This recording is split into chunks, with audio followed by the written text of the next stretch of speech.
Sir घुमा के ले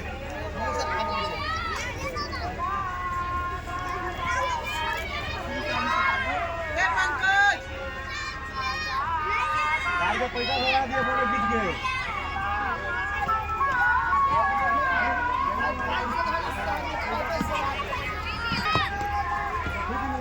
Thank you.